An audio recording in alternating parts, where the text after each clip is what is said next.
வணக்கம் மக்களே. இன்னைக்கு நம்ம பேச போற டாபிக் ஒரு ஹார்ட் ஹிட்டிங்கான ட்ரூத். அது என்னன்னா, வளர்ப்பு சரியில்லை, ஒருத்தவங்கள பேரண்டிங் ஒழுங்கா இல்ல, அதனாலதான் ஒருத்தவங்க குற்றவாளி ஆகுறாங்க அப்படி இப்படின்னு நம்ம சொல்லி கேட்டிருப்போம், இல்ல நம்மளே பேசியிருப்போம்.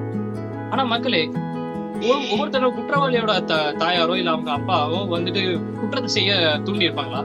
இல்ல எல்லா குற்றவாளிகளோட பையங்களும் பசங்களும் குற்றவாளி தான் ஆயிருக்காங்களா? இந்த 2 கேள்விக்குமே நம்ம ஆமாங்கிற பதிலே நம்ம சொல்ல முடியாது.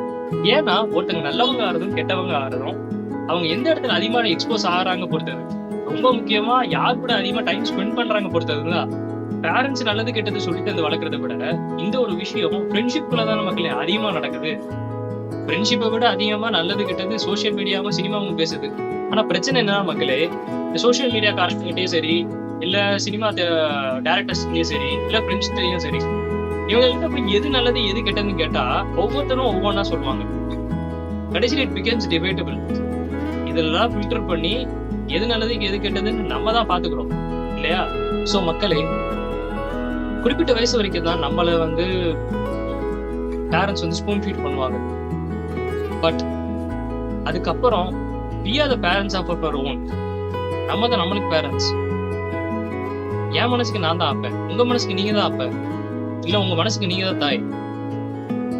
சோ அந்த பிள்ளைய நல்லா பாத்துக்கணும். நல்லா வணக்கம். பாய்.